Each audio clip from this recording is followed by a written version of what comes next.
9월 18일 토요 예배 오신 성도님들을 환영합니다. 우리 함께 기도하심으로써 하나님께 이 예배를 올려드리겠습니다.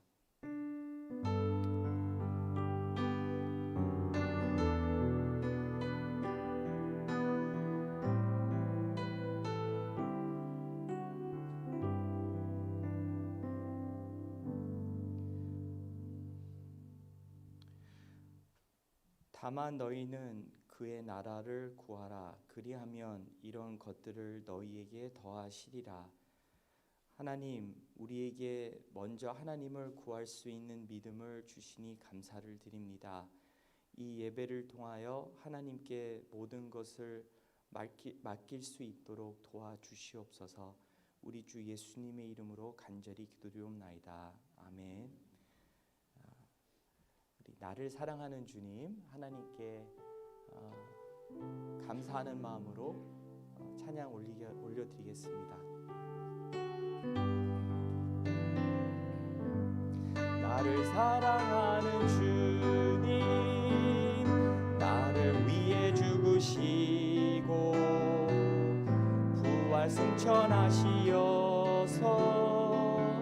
나의 주가 되셨네. 나를 사랑하는 주님, 나의 목자 되시어서 나를 항상 인도하니 주만 따라가리라. 우리 다시 한번 나를 사랑하는 주님, 나를 사랑하는 주님, 나를 위해 죽으시고 나를 위해 죽으시고 부활 승천하시어서 나의 주가 되셨네. 나를 사랑하는 주님, 나의 목자 되시어서 나를 항상 인도하니 주만 따라가리라. 주 오시면 천국에서 주님과 살리라. 영원토록 주 오시면 천국에서 주님과 살리라. 영원토록 우리 주 오시면 천국에서 주 오시면 천국에서 주님과 살리라. 영원토록 주 오시면 천국에서 주님과 살리라.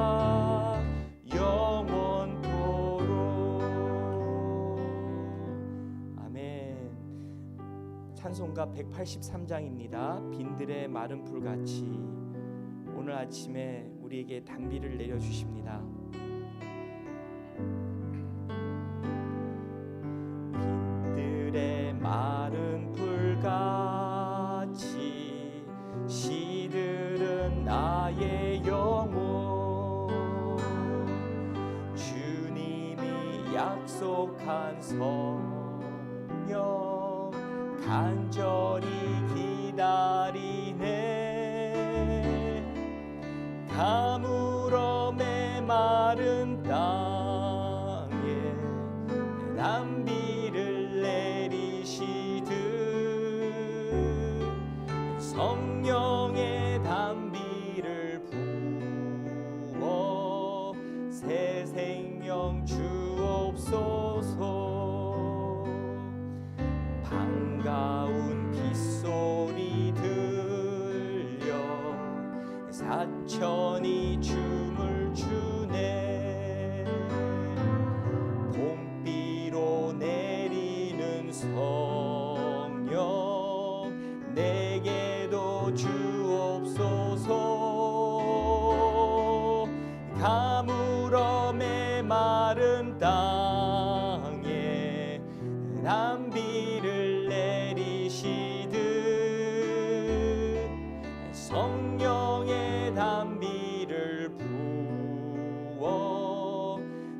새 생명 주옵소서. 절 따라 우로를 내려 조목이 무성하니 갈급한 내 심령 위에 성령을 부소서. 가물어 메마른 땅에 단비를 내리시듯 성령의 단비를 부어 새 생명 주옵소서. 참되신 사랑의 언약 어길 수 있사오랴. 오늘의 흡족한 은혜 주실 줄 믿습니다. 가물어 메마른 땅에 단비를 내리시듯 성령의 단비를 부어 새 생명 주옵소서. 아멘.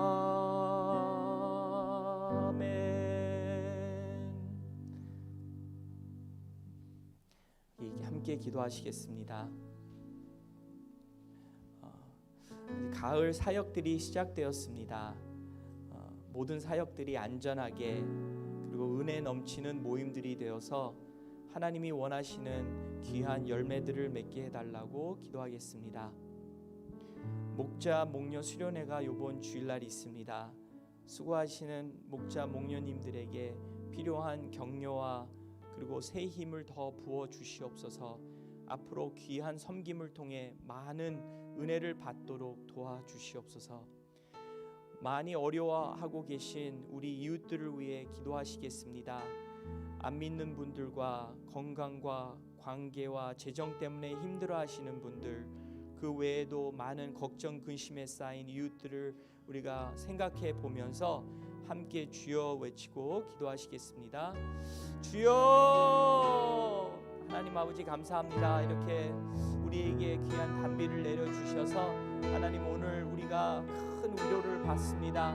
하나님 아버지 또 성령의 단비를 부어주셔서 하나님 아버지 우리의 몸과 마음과 우리의 영혼이 하나님 아버지 그 은혜 속에서 하나님께 찬양과 경배를 드릴 수 있는 예배의 삶으로 인도하여 주시옵소서. 하나님 아버지 귀한 또 사역들을 가을에 허락하였습니다.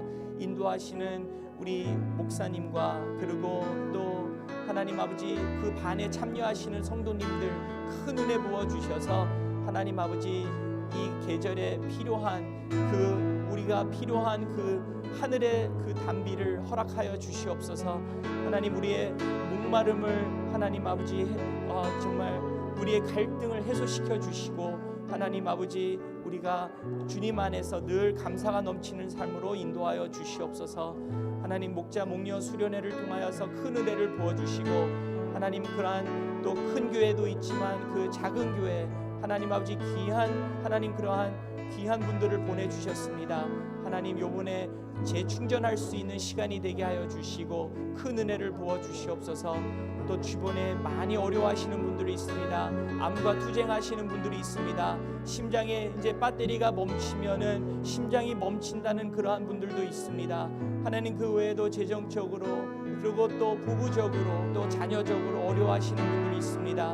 하나님 아버지 그분들 어디에 계시든지 하나님의 크신 팔로 그분들을 삼아주시고 품어주시고 위로하여 주시고 힘을 더하여 주시옵소서.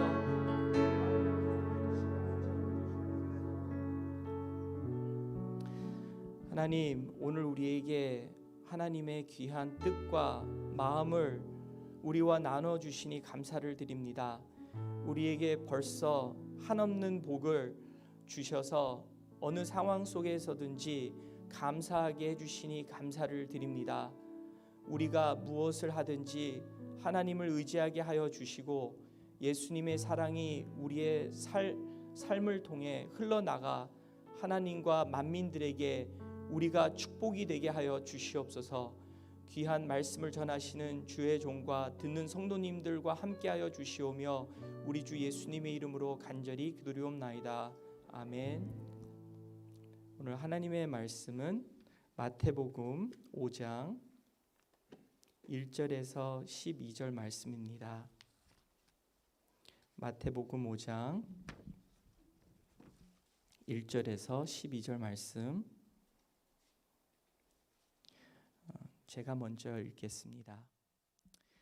예수께서 무리를 보시고 산에 올라가 앉으시니 제자들이 나온지라 입을 열어 가르쳐 이르시되 심령이 가난한 자는 복이 있나니 천국이 그들의 것이미요 애통하는 자는 복이 있나니 그들이 위로를 받을 것이미요 온유한 자는 복이 있나니 그들이 땅을 기업으로 받을 것이미요 의에 줄이고 목마른 자는 복이 있나니 그들이 배부를 것이미요 긍휼히 여기는 자는 복이 있나니 그들이 긍휼히 여김을 받을 것이미요 마음이 청결한 자는 복이 있나니 그들이 하나님을 볼 것이며 화평하게 하는 자는 복이 있나니 그들이 하나님의 아들이라 일컬음을 받을 것이며 의를 위하여 박해를 받는 자는 복이 있나니 천국이 그들의 것임이라.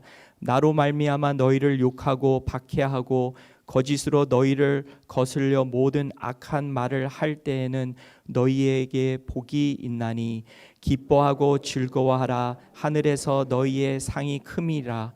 너희 전에 있던 선지자들도 이같이 박해하였느니라. 아멘. 애통하는 자는 복이 있나니 라는 제목으로 목사님께서 말씀해 주시겠습니다.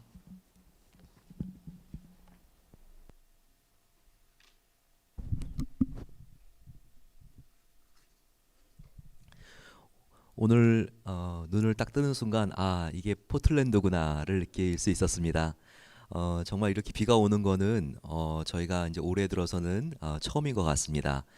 또 얼마나 감사한지 모르겠습니다. 산불아 다 꺼져라 이런 마음을 가지고 저희들 이렇게 비가 오면서도 얼마나 또 기도의 응답인 것을 알고 감사한지 모릅니다. 우리가 함께 지금 팔복을 살펴보고 있습니다. 이 구약의 십계명과 같은 신약의 팔복, 정말 우리들에게 하나님의 성품을 갖게 합니다. 요즘 뭐 말세라고 하죠. 그래서 뭐 백신도 맞으면 안 된다, 뭐 666 뭐 이런 이야기들도 많이 들리고, 근데 그렇게 하는 게 사실은 우리가 종말을 준비하는 게 아니고요. 종말을 준비하는 가장 중요한 방법은 우리가 나의 마음을 예수님의 성품으로 물들이는 겁니다. 그래서 오늘 주님이 오시더라도 주님 앞에 부끄럽지 않게 우리가 서는 것. 그래서 음모론이 맞느냐 안 맞느냐보다 더 중요한 것은 우리가 그걸로 고민할 시간이 있으면 빨리빨리 내 마음을 팔복의 인격으로 예수님을 닮은 모습으로 내가 변화시키는 것이 이게 종말을 준비하는 가장 중요하고 구체적이고 실제적인 방법이라는 것을 우리가 알아야 합니다. 요즘 아시겠지만 2부 예배가 영어 예배죠. 근데 2부 예배 영어 예배가 거의 한국 예배하고 본문이 같습니다. 일부러 이렇게 저희 영어권하고 한어권이 이제 이번 주부터 십계명을 함께 나가고 그러기 때문에 같이 이제 자녀들하고 또 영어권하고 우리가 함께 한 말씀과 그리고 또 설교의 제목들을 가지고 될 수 있으면 그렇게 나갈 수 있는 거, 이게 얼마나 큰 축복인지 모릅니다. 우리가 이제 그 내일부터 십계명 시리즈를 쭉 나가게 되는데요.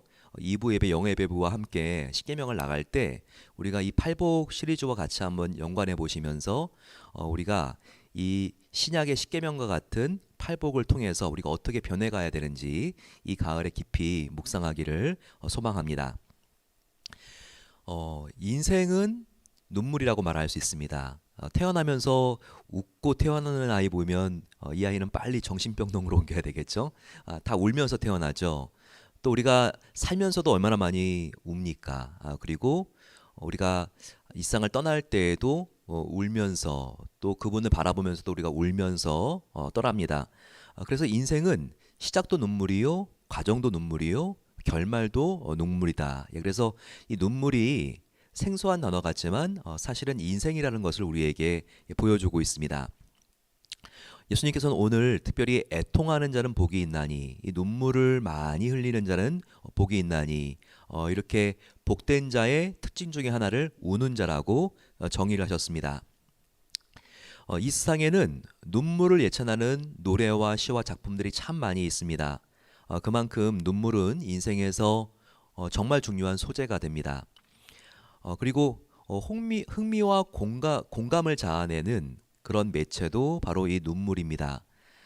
연애를 하다가 헤어지게 되었는데 헤어질 때 그 사람이 울더라, 아니면 참았더라라는 걸 가지고 이 사람이 정말 바늘로 찔러도 피 한 방울 나오지 않는 인정머리가 없는 사람인지를 구별하는, 눈물을 어떻게 흘리는지를 가지고도요 인격을 평가하는 이 사회의 기준이 있습니다. 하지만 미국과 한국을 비교했을 때 문화적으로도 이 눈물을 흘리는 게 조금 관점상의 차이가 있다는 것을 보게 됩니다. 미국에서는 눈물을 많이 흘리는 게 미덕일까요? 그렇지 않습니다. 보면 호탕하게 웃는 것이 주로 미덕이지, 그렇게 우는 것은 미덕이 아닙니다. 그래서 케네디 대통령이 죽었을 때도 그 아내였던 제클린 여사가 눈물을 흘리는 거 보셨습니까?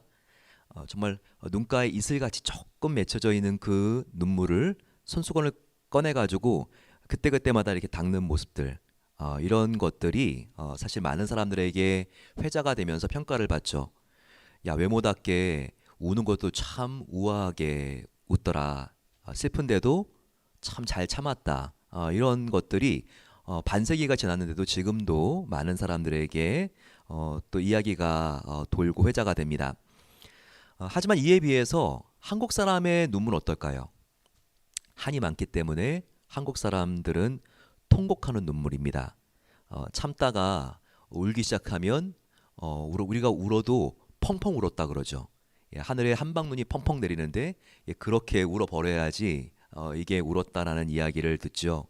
화장 다 지워지고 얼굴이 눈물로 뒤범벅이 되어야지, 야, 이 사람이 정말 슬프구나, 이것을 느낄 수 있는 문화권입니다. 하지만 눈물은요 꼭 슬플 때만 흘리는 게 아닙니다. 기쁠 때도, 고마울 때도, 행복에 겨울 때에도 눈물이 흐릅니다. 또한 신앙적으로 볼 때 이 눈물은요 회개의 눈물이죠. 눈물 없는 회개나 죄의 고백은 진실하지 않게 여겨지기도 합니다. 이런 면에서 눈물을 흘리는 그 순간은 가장 인생에서 진실한 순간이라는 것을 우리가 생각할 수 있습니다. 이상구 박사 같은 경우에는요 웃을 때 우리 몸에 뭐가 나온다 그러죠? 엔돌핀이 나온다 그러죠. 이 엔돌핀은 우리의 면역력을 굉장히 높여주고 신진대사를 원만하게 돕는 굉장히 좋은 호르몬이라는 것을 우리가 알고 있습니다. 그런데 최근에 몇 개의 연구 결과에 따르면 우리가 기도하면서 참된 회개의 눈물을 흘리면 이 엔돌핀보다 1000배 이상 효력이 있는 바로 바이돌핀이라고 하는 물질이 생성된다고 하죠. 그래서 바이돌핀을 통해서 면역력이 높아지고 아픈 몸이나 마음이 치료되고 회복된다고도 이렇게 보고 있습니다. 이런 의미에서 저와 여러분들 정말 더 눈물이 많아지기를 소망합니다. 눈물이 없는 분들은 눈물이 생기고, 또 눈물을 많이 흘렸던 분들은요 우리가 더 진실한 눈물을 많이 흘릴 때 이것은 우리의 영혼에 틀림없이 도움이 됩니다. 특별히 우리 성도들은 하나님 앞에서 눈물을 많이 흘려야 합니다. 마음도 육체적인 건강도 중요하지만 정말 중요한 것은 우리 영혼의 건강이지 않습니까? 그래서 우리는 하나님 앞에 나와 울면서 우리 영혼 속에 있는 죄의 독소들을 다 빼내야 합니다. 그리고 언제나 하나님 앞에 맑고 투명한 순수한 영혼을 가지고 살아야 합니다. 바로 그 비결이 우리가 얼마나 진실한 회개의 눈물을 흘릴 수 있는가, 여기에 달려 있습니다. 제가 하나 물어보겠습니다. 우리가 이렇게 울 때가 있으면요, 주로 뭐 때문에 울까요? 그 이유가요. 예, 우리가 운다면 우리가 그 이유가 무엇일까요? 그 중요한 이유는요, 상실 때문에 우는 경우가 참 많이 있습니다. 우리가 일상 사람들이 또 우리가 울려고 할 때 그 이유는 뭔가를 소중한 것을 그동안 오랫동안 모았던 것을 한꺼번에 잃어버릴 때 이때 우리가 슬픔을 참지 못해서 우는 일들이 생기게 됩니다. 때로 우리는요 한 번에 너무 많이 모아놓은 재물을 잃어버렸을 때 울게 됩니다. 또 그동안 애써서 내가 쌓았던 크레딧, 명예를 내가 한순간에 잃어버렸을 때 눈물이 납니다. 그리고 관계적인 상실도 대표적인 눈물이 나는 이유죠. 사랑하는 사람을 잃어버렸을 때 그때 참을 수 없는 눈물이 흐릅니다. 또 정말 이루고 싶은 꿈이 있었어요. 그런데 그 꿈이 와당창 깨지고 이제 평생 살면서 이 꿈은 이제는 접어야 되겠구나 이런 생각을 하게 되었을 때 그것이 대학교 졸업장이던 아니면 더 이상 일하고 싶었던 직장에서 근무할 수 없게 되었던 이런 이루고 싶은 꿈이 이루지 못하게 되었을 때 우리는 애통해서 눈물이 생깁니다. 그렇기 때문에 일상 사람들의 울음은 그 근본 원인이 무언가 소중하고 중요한 것을 잃어버렸을 때 상실감 때문에 생기게 된다는 것입니다. 하지만 오늘 하나님께서 애통하는 자는 복이 있나니 애통하는 자는 복이 있나니라고 말씀하시는 것은요 일상과 다른 이유로 우는 자를 말합니다. 여기서 복이 있는 애통한 자는요 상실했기 때문에 우는 자가 아니에요. 그보다는 무엇을 보았기 때문에 우는 자를 말합니다. 그러면 도대체 이 복이 있는 애통한 자는 무엇을 보았기 때문에 이렇게 우는 것일까요? 상실이 아니라 무엇을 보았기 때문에 이렇게 우는 것일까요? 그것은 바로 자기의 참된 실상, 자기의 진면모를 보았기 때문에 우는 자를 말합니다. 내 안에 잊지 않아야 될 죄가 너무나 많은 것을 보고 우는 사람이 바로 팔복이 말하고 있는 애통한 자라는 것입니다. 한번 저를 따라해 주시면 감사하겠습니다. 애통하는 자는 잃어버렸기 때문에 우는 것이 아니라 보았기 때문에 우는 자입니다. 계속 따라해 주세요. 내 안에 죄를 보았기 때문에 우는 자입니다. 우리가 지난 시간부터 팔복의 사람들에 대해 배웠죠. 첫 번째는 심령이 가난한 자는 복이 있다고 했습니다. 가난한 자는요 있어야 할 것이 결핍된 자를 말하죠. 기억하시겠지만 세리와 같이 하나님 앞에서 도무지 나에게 의가 없다는 것을 알고 가슴을 치고 하나님께 나아가는 자가 바로 영적으로 자기가 파산 선고를 내릴 수밖에 없는 존재라는 것을 인정하는 자가 심령이 가난한 자라고 나누었습니다. 그런데 오늘 배우는 애통한 자는 무엇인가를 본 사람이라는 거예요. 바로 내 안에 있어야 될 의는 없고 내 안에 없어야 될 죄가 있는 것을 본 사람입니다. 내 안에 없어야 될 더럽고 추한 죄, 바로 그 죄가 도대체 무엇일까요? 그 죄가 무엇인지는 예수님께서 정확하게 우리에게 구체적으로 알려주셨습니다. 마가복음 7장 20절에서 23절까지 말씀인데요. 예수님이 우리가 보고 울어야 될 죄가 무엇인지를 어떤 죄라고 말씀하시는지 마가복음 7장 20절 찾아보겠습니다. 우리 새벽에는 좀 이렇게 찾아가면서 보면 좋겠는데요. 저희들이 같이 이렇게 찾아가면서 보면서 도움이 많이 됩니다. 그냥 귀로 듣는 것보다 눈으로 확인하면 기억이 5배는 더 증가한다고 합니다. 마가복음 7장 20절입니다. 마가복음 7장 20절부터 23절까지 같이 읽겠습니다. 시작. 또 이르시되 사람에게서 나오는 그것이 사람을 더럽게 하느니라. 속에서 곧 사람의 마음에서 나오는 것은 악한 생각 곧 음란과 도둑질과 살인과 간음과 탐욕과 악독과 속임과 음탕과 질투와 비방과 교만과 우매함이니 이 모든 악한 것이 다 속에서 나와서 사람을 더럽게 하느니라. 이걸 읽으면서 나하고는 별로 상관이 없네. 음란, 도둑질, 간음, 살인. 근데요. 여기에 나와 있는 것들과 이 안에서 이런 감정과 이런 이렇게 행동들을 유발하는 우리 내면에 있는 모습을 보게 되면요. 이게 다른 사람의 이야기가 아니라 나에 해당하는 지금 죄의 목록일 수 있겠구나. 이런 생각을 우리가 하게 됩니다. 예수님이 말씀하신 것처럼 애통하는 자는요, 내 안에 이렇게 숨어 있고 더럽고 교묘한 죄가 있는 것을 보는 사람을 말합니다. 내 안에 방탕하고 싶은 욕망이 있구나. 여기 보게 되면 예수님께서도 말씀하시죠. 악독과 속임과 흘기는 눈과 싫은 사람을 만나면 차갑게 흘기는 눈과 교만이 있구나.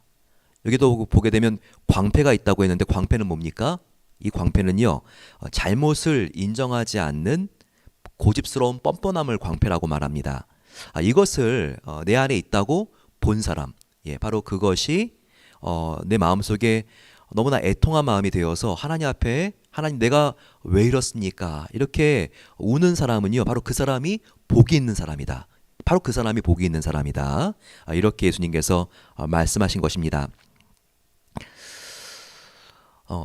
저와 여러분들 안에 이렇게 추한 악과 죄가 있다는 것을 우리가 알고 인정하십니까? 우리가 이것을 알면 마음은 힘들지만 정말 복이 있다는 거예요. 왜냐하면 복이 있는 이유는 회개할 수 있는 기회가 있으니까. 이런 죄가 있는 것을 내가 깨달으면 하나님 앞에 나와 주님을 의지할 수 있는 기회가 있으니까 바로 이것이 복이 있는 자라고 말씀하신 예수님의 말씀은 틀림없는 말씀이라는 것입니다. 1886년에요. 굉장히 이 세상을 떠들썩하게 만든 소설이 나왔죠. 지금도 굉장히 동화와 같지만 많은 사람들에게 경종을 울리는 메시지를 준 소설인데요. 바로 지킬 박사와 하이드입니다.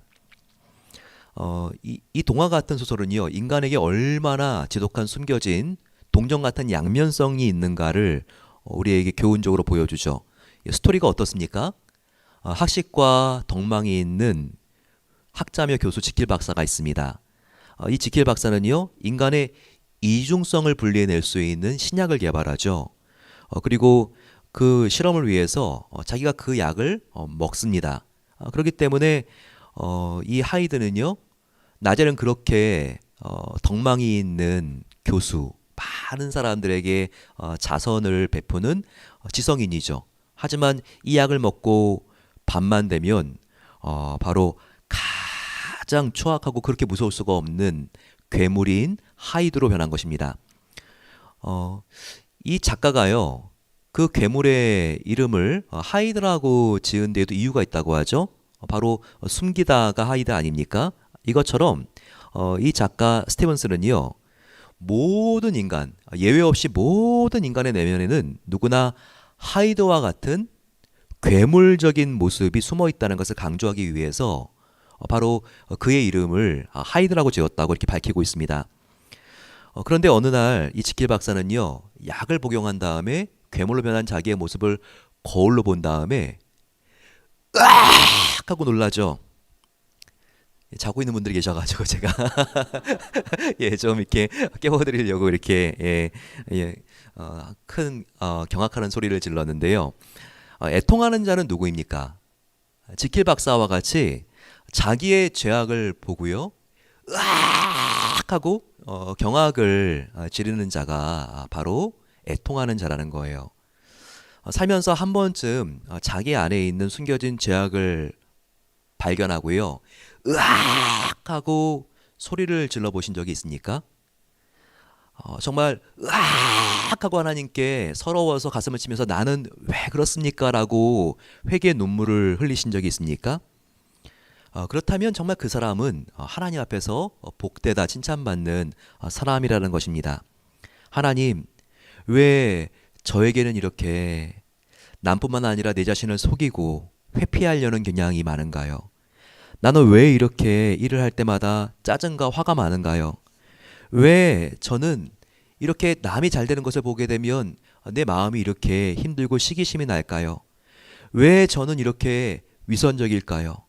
이렇게 나의 진면목을 발견하고 깊이 좌절하고 실망해 본 경험이 있는가 없는가가 바로 우리의 신앙의 척도가 된다는 것입니다. 따라서 우리가 건강한 질문이 무엇인지를 알아야 돼요. 너는 왜가 아니라 나는 왜라고 하는 질문이 내 신앙이 더욱더 성장하고 성숙하는 자극제가 된다는 것을 우리는 결코 놓쳐서는 안 된다는 것입니다. 성경에 죄가 많은 곳에 은혜가 많다고 하죠. 이것은 죄를 많이 짓는다고 은혜가 많이 생긴다는 이야기가 아닙니다. 절대 죄가 많은 곳에 은혜가 많을 수가 없지요. 이 말의 뜻은요. 내가 나의 죄를 더욱더 깊이 뼛속 깊이 인정하면 인정할수록 하나님의 은혜를 더 깊이 체험할 수 있다는 뜻입니다. 즉 회개를 해야지만 하나님의 은혜는 나의 것이 되는 겁니다. 우리가 이런 마음을 가지고 이 가을에 전에 보지 못한 죄를 가지고도 하나님 앞에 나아가 회개의 눈물을 흘리시는 가을이 되기를 소망합니다. 그리고 내가 전에도 알고 있는 나의 죄가 있다 할지라도 그 죄를 더 내가 하나님께 가지고 나가서 이 죄를 하나님께 올려드리고 회복되어지는 오늘 비가 오는 것과 같이 주님의 보혈이 우리의 마음을 죄악을 다 씻겨 내려가게 하는 그 신선함과 그 은혜가 함께 하시기를 축원합니다. 한편 우리는요 애통하는 자라고 말을 할 때 그 수준이라는 것이 나의 죄를 보고 우는 수준을 뛰어넘는다는 것을 알아야 합니다. 애통하는 자가 복이 있다고 할 때 이 애통하는 복은요 자기 자신의 죄를 보고 우는 그 수준을 초월해야 합니다. 즉 애통하는 자는 누구인가? 애통하는 자는 내 안에 있는 죄뿐만 아니라 다른 사람 안에 있는 죄를 보고도 울 수 있는 사람이어야 합니다. 또 다른 사람 안에 있는 죄를 뛰어넘어서 이 사회 안에 만연해 있는 죄를 보고 우는 사람이 바로 하나님께서 복이 있다 말씀하신 애통한 자라는 것을 알아야 합니다. 대륙을 횡단해 보면 미국이 얼마나 넓습니까? 정말 이 호주나 중국과 미국이 경쟁이 되지 않는 이유는요. 바로 호주는 그 중간 땅이 다 황무지고 사막이지 않습니까? 중국도 티베트 고원이 있고 정말 못 쓰는 땅이 그렇게 많죠. 하지만 미국같이 50개 주가 정말 고르게 그렇게 곡창지대고 도시들이 발달되어 있는 나라가 어디 있습니까? 그런데 이 중부 대평원은요 가도 가도 끝이 없어요. 정말 여기 여행해 보신 분들 알겠지만 야 미국이 이렇게 넓고 이렇게 정말 옥수수 지대가 넓구나 이런 것들을 우리가 시카고, 일리노이, 아이오와 이런 주들을 우리가 횡단하게 되면 볼 수가 있죠. 그런데 얼마나 많이 생산하냐면 미국 국민들이 생산해서 먹는 양은요 20%밖에 되지 않습니다. 그러면 인간이 먹고도 남아서 70%는 가축 사료로 쓰이죠. 가축 사료, 돼지나 소들이 먹습니다. 그러면 10%가 남잖아요. 근데 이 10% 남는 것도요 정말 어마어마한 양입니다. 1년에 한국 기아대책기구에서 발표한 굶어 죽는 사람의 전 세계 수치가 얼마나 되는지 아십니까? 6천만 명입니다. 이게 그냥 6천만 명이지 남북한을 다 합친 인구만큼 못 먹어서 굶어 죽는다는 거예요. 그런데 이 미국에서 그냥 곡물가를 안정시키기 위해서 이것을 팔지 않고 그냥 그 밭에서 태워버리든지 썩도록 놔두는 바로 이 10%가요. 6천만 명의 세계에 굶어 죽을 수 있는 사람을 다 먹이고도 남을 만큼의 양이라는 거죠. 근데 이것을 또 유통시키게 되면 미국의 그 곡물가가 불안해지기 때문에 이것을 그냥 다 그냥 눈에 보이는 대로 썩힌다는 거죠. 우리는요 이 미국에 살면서 나와 상관이 없고 나도 모르는 일이지만 이 사회 안에 우리가 있다고 하는 것은요 우리가 함께 어쩌면 죄를 지어가고 있다는 것도 우리가 한번 생각해 볼 만한 문제입니다. 지금 백신을 한 대도 맞지 못한 사람들이 전 세계에 얼마나 많이 있습니까? 근데 우리 미국에 사는 사람들은요, 정말 그렇게 한국에서도 백신을 맞으려고 줄을 서고 있는 정말 그 백신을 지금 오히려 맞지 않으려는 사람들이 있죠. 얼마나 많이 남아돕니까? 어떤 카운티는 너무 많이 남아가지고요. 이걸 유통기간 안에 정리하지 않으면 안 돼서 다른 주로도 보내고, 그러고도 또 남으면 이것을 다 폐기 처분한다고 하는데, 우리는요 정말 하나님 앞에 나와서 나뿐만 아니라 이웃 그리고 국가 민족의 제약 앞에서도 우리가 그것을 느끼는 순간 엎드려서 울 수 있는 사람, 바로 그런 사람이 성숙한 애통한 자라는 것을 알아야 합니다. 요즘 변하지 않기 때문에 나의 변하지 않는 모습 때문에 나의 마음이 흔들리고 있는 내 마음속에 심한 변동과 갈등이 느껴집니까? 나는 왜 이렇게 이기적인 모습이 있을까? 내 안에 왜 이렇게 눈물 날 정도로 답답한 위선적인 모습이 있을까? 하지만 우리가 이렇게 내 안과 또 나의 이웃들 또 국가를 생각했을 때 이런 신앙의 갈등이 있는 것, 이런 모습이 있는 것을요, 우리는 어쩌면 감사하게 생각해야 됩니다. 반대로 이런 신앙의 갈등이 없다면요, 사실 이것은 굉장한 착각입니다. 우리는 성도라 할지라도 호흡이 멈추는 그 순간까지 마음의 갈등이 없으면 안 됩니다. 이제는 내가 마음의 갈등도 없어졌고 정말 이제는 괜찮은 상태가 되었구나, 그 생각처럼 위험하고 무서운 시기도 없다는 것을 우리는 반드시 알아야 하는 것입니다. 제가 과거에 한번 나눈 적이 있지만 저의 대학 시절을 돌아보게 되면 가장 값진 기억이 4년 동안 매 주일 새벽에 서대문구 요천동에 가서 결핵병원에서 자원봉사를 한 경험입니다. 저는 그렇게 최근까지도 한국에 결핵 환자가 많은지 몰랐습니다. 다 지나간 병인 줄 알았는데 50년대 60년도나 정말 남아있는 병인 줄 알았는데 정말 그것이 최근까지도 이렇게 사회적인 문제가 되는지 몰랐어요. 정부의 시설이지만 역량이 너무나 공급하고 또 정부에서 3년 동안은 무상으로 식사를 이 병원에 들어오면 제공을 합니다. 근데도요, 그 식사 끼니가 이게 충분하지 않으니까 보통 가게 되면 그 입원실 침상 밑에 그 검은 계란판이 있어요. 그러면 그 이빨로 톡톡 이 계란을 깨가지고요, 영양을 보충하기 위해서 이렇게 그 병원에서 나오지 않는 그런 간식도 스스로 섭취를 하고요.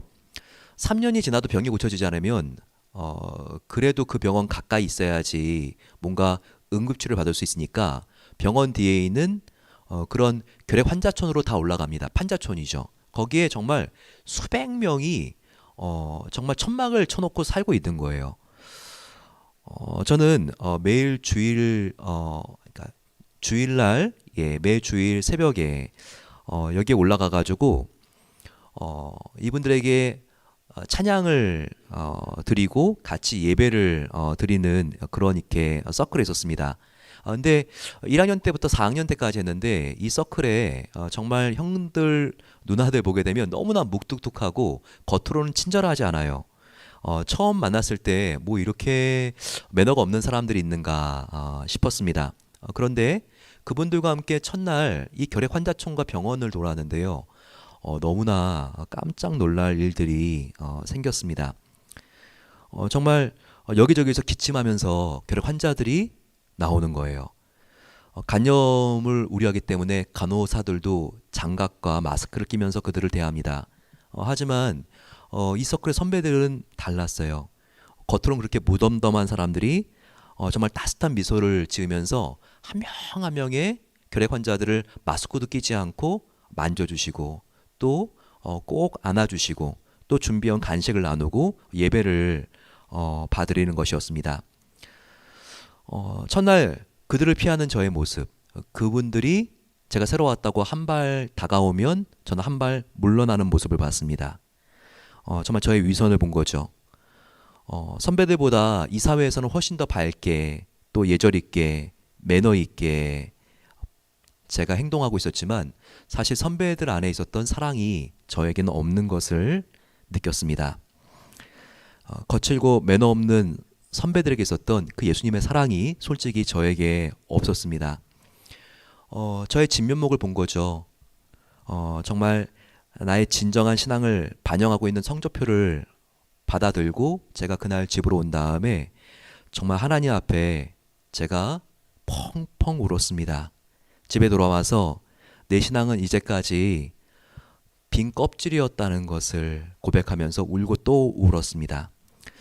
저는요, 이 세상에 누구라도 다 사랑하겠다고 복음성가를 부르고 있었고, 그리고 또 고등학교 후배들에게는 대학교 선생님이라고 정말 그 사랑을 가르치고 있었습니다.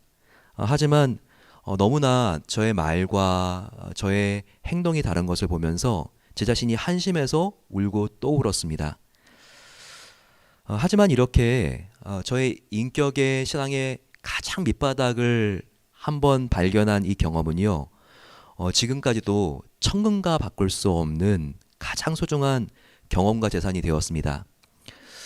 저는 정말 그 이후로 이 모임에 미치게 되었어요.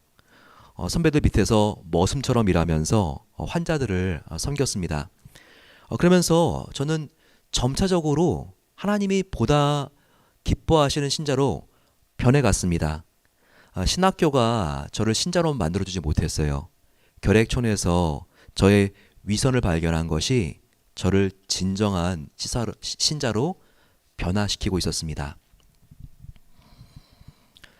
사랑하는 여러분, 우리에게는요, 인생 마지막까지 마음속에 갈등이 있어야 됩니다. 죄와 싸우는 그 갈등. 신자의 신앙은요, 결코 높이 서서 완성되는 신앙이 아니에요. 처참하게 무너져서 낮아져서 완성되는 것이 바로 성도의 참된 신앙입니다. 그래서 인생의 끝, 하나님을 만나기 직전 우리가 인생의 마지막 숨을 내쉴 때에도 주님, 저는 정말 부족한 종입니다 라는 고백이 나와야지 이것이 건강한 신앙이라는 것입니다. 그러면 우리가 어떤 마음의 자세로 인생의 매 순간을 살아야 될까요? 어떤 고백으로 이렇게 살다가 인생의 마지막 순간을 맞아야 될까요? 하나님은 하나님이 우리의 인생 마지막 시간에 듣고 싶은 고백을 감사하게도 성경에 기록해 주셨습니다. 자, 그 말씀이 누가복음 17장 10절 말씀입니다. 우리가 이 고백을 할 때, 이 고백을 하고 죽을 때 하나님이 가장 기뻐하신다는 것이죠. 신약성경 125페이지 125면에 있는 누가복음 17장입니다. 누가복음 17장 10절 말씀 같이 한번 우리 나누어 보겠습니다. 누가복음 17장 10절 말씀입니다. 한 절 말씀 같이 있습니다. 시작. 이와 같이 너희도 명령 받을 것을 다 행한 후에 이르기를 우리는 무익한 종이라 우리가 하여야 할 일들을 한 것뿐이라 할지니라. 우리가 인생을 살면서 하나님께서 하라 명하신 그 분부하신 말씀을 다 이룰 수 있습니까? 우리가 아무리 인생을 잘 산다고 해도요, 하나님께서 우리에게 말씀하신 하나님을 우리의 전심으로 사랑하고 이웃을 나의 생명과 같이 사랑하라는 그 말씀을 다 지킬 수가 없습니다. 하지만 설사 우리가 주님께서 명령하신 대로 다 지킨다 할지라도 예수님께서는 이렇게 말하는 것이 마땅한 태도라고 우리에게 교훈하시는 겁니다. 바로 그것은 주여, 저는 무익한 종입니다. 저는 마땅히 해야 할 일을 하였을 뿐입니다. 이렇게 고백하는 겸손이 있어야 한다는 것입니다. 마땅히 일을 하였을 뿐이라. 바로 그 이유는 나 같은 죄인을 위해서 예수님께서 하신 일이 있기 때문입니다. 십자가에서 예수님께서 나 같은 죄인을 위해서 피와 물을 흘리시고, 그리고 손과 발에 십자가가 정말 그 못이 그 뼈를 으스러지게 할 정도로 정말 그 아픈 고난을 참으시면서 그 은혜로 우리를 구원하신 바로 그 예수님의 행함을 생각할 때 우리도 우리가 주님을 위하여 최선을 다했더라 할지라도 이것이 생색낼 최선이 아니라 하나님께 마땅히 드려야 될 행함이라는 것을 우리가 인정하고, 주님, 나는 무익한 종입니다. 마땅히 해야 될 일을 했을 뿐입니다. 이렇게 고백할 때 바로 하나님께서 그것을 기뻐하신다는 것입니다. 1994년 오스카상을 7개나 받은 영화가 있죠. 바로 스필버그 감독의 신들러 리스트입니다. 신들러는 2차 대전 기간 동안 폴란드의 실업가였죠. 그가 아우슈비츠 수용소에서 구해낸 유대인들의 숫자만 1100명이 넘습니다. 그런데 그 영화의 마지막 장면을 기억하십니까? 이제 자기가 1100명의 유대인들을 고용해서 살려주었던 이제 그 공장을 그는 전쟁이 끝나서 이제 차를 타고 빠져나갑니다. 공장을 떠나려는 그 순간 자기가 은혜를 입었던 이 신들러를 위해서 수백 명의 유대인들이 달려 나와서 감사를 표현합니다. 얼마나 그들이 고마워했는지 자신들의 금리를 뽑아서 이것으로 만든 반지를 선물로 주면서 끼워줍니다. 그러면서 만일 신들러 당신이 없었으면 우리는 어떻게 됐을까요? 지금 다 죽었을 것입니다. 눈물을 흘리며 당신은 우리의 은인입니다. 라고 안아주죠. 이때 신들러는 눈물을 흘리면서 그들에게 아니라고 말하면서 자기의 옷과 자기의 차를 가리키면서 이렇게 말하죠. 그는 눈물을 흘리면서 죄송합니다. 나는 그런 칭찬을 받을 수 있는 사람이 못 되는 죄인입니다. 저는 죄인입니다. 이 옷을 팔았으면 당신들 같은 인부 한 명을 더 고용해서 한 명을 더 살렸을 텐데 여기 있는 차를 팔았으면 당신들 같은 인부 10명은 더 고용해서 천하보다 귀한 생명 10명은 더 살렸을 텐데 나는 죄인입니다. 엎드려서 그가 웁니다. 바로 우리가 하나님을 만날 때 이런 자세가 필요하다는 것입니다. 이렇게 우리가 하나님께 나는 무익한 종입니다. 나는 마땅히 해야 될 것을 한 것뿐입니다. 라고 고백을 할 때 하나님은 어떻게 우리에게 말씀하실까요? 너는 참 나의 착하고 충성된 종이구나. 하나님이 이렇게 말씀하실 것입니다. 그런데 그와 같은 칭찬 앞에서도 우리는요 신들러와 같이 이렇게 고백해야 되지 않을까요? 주님, 나는 그런 칭찬을 받을 자격이 없는 종입니다. 제가 조금 더 열심히 조금 더 사심없이 순수하고 진실하게 주님께 충성했더라도 십자가에서 나를 위하여 피 흘려 죽으신 주님의 은혜를 더 갚아드릴 수 있었을 텐데요. 내가 조금만 더 전도했더라도 한 명이라도 지옥 갈 영혼을 더 내가 구했을 수 있었을 텐데요. 주님, 이 무익한 종을 용서해 주세요. 이렇게 대답해야 할 것입니다. 이렇게 우리가 나아갈 때 하나님은 우리를 놀라운 복과 은혜로 채워주세요.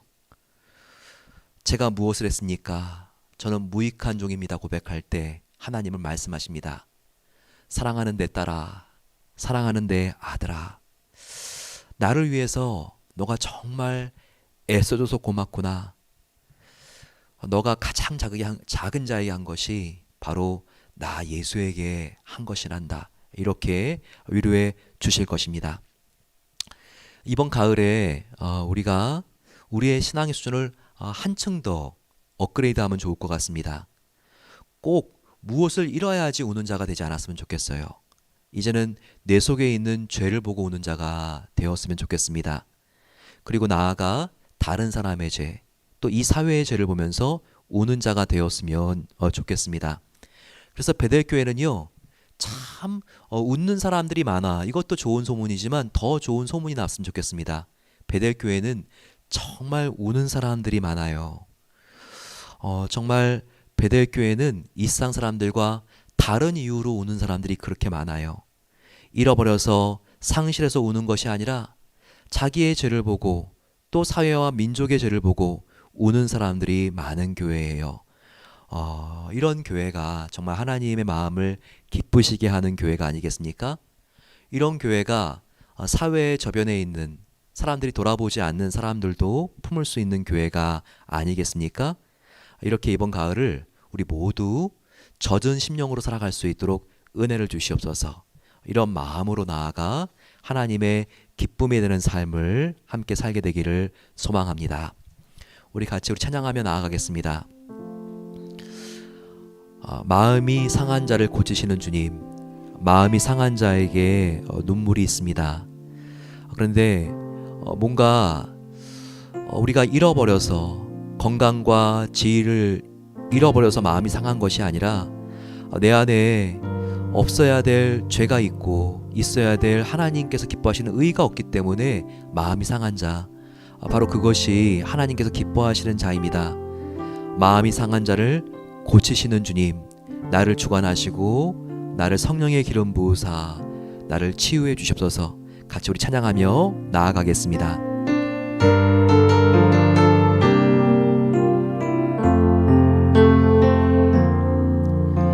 마음이 상한 자를 고치시는 주님, 하늘의 아버지 날 주관하소서. 주의 길로 인도하사 자유케 하소서. 새 일을 행하사 부흥케 하소서. 의에 줄이고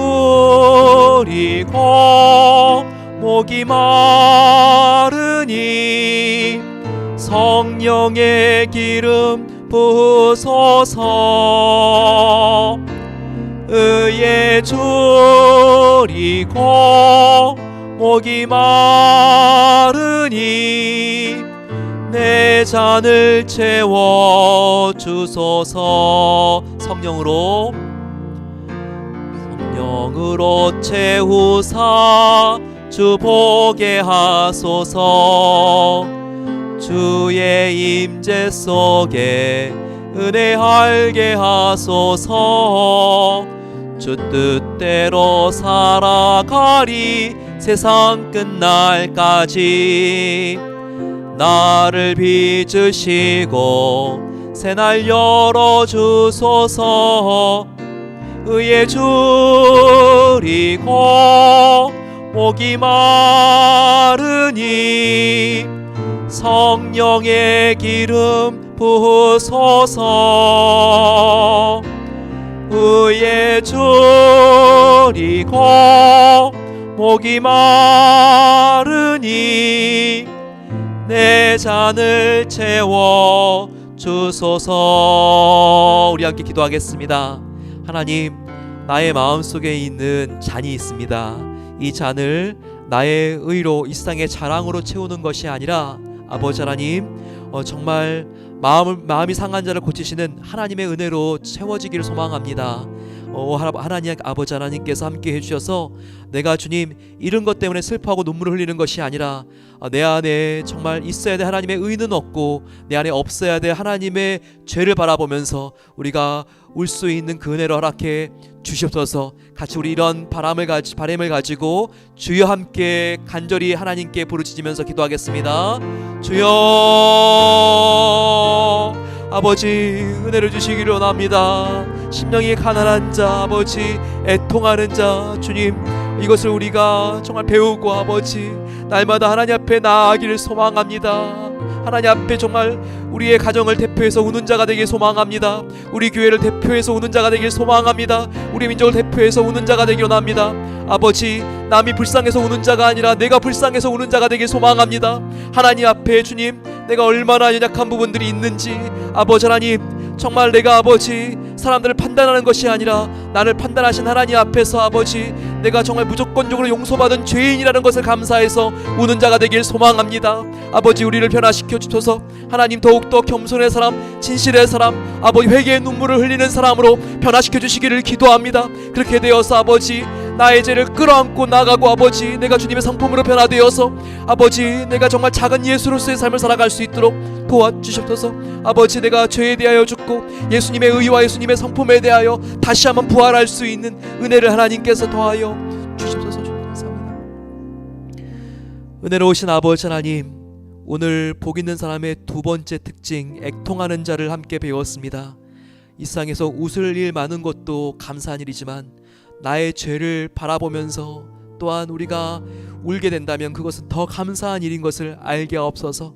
그러기 위하여 더욱더 우리가 성결하기 위하여 힘쓰며 주님 더러운 죄와 피 흘리기까지 싸우기를 소망합니다.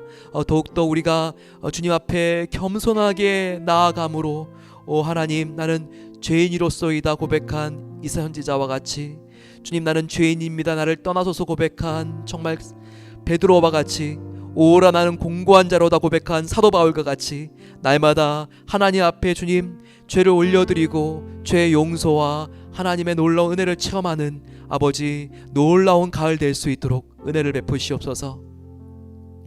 이제는 우리 주 예수 그리스도의 은혜와 하나님 아버지의 놀라운 사랑하심과 성령 하나님의 우리의 죄를 생각나게 하시고 그리고 그 죄를 하나님께 맡겨 보혈로 해결받게 하시는 은혜가 이제는 주님 내가 정말 내 안에 없는 것 바로 아버지 하나님 죄 내 안에 없는 것 하나님의 의에 대하여 슬퍼하며 또한 내 안에 없어야 될 것 죄와 피 흘리기까지 싸우기를 다짐하며 나아가는 하나님의 사랑을 입은 모든 복된 성도들 위해 이제로부터 영원까지 함께 하시기를 축원하옵나이다. 아멘.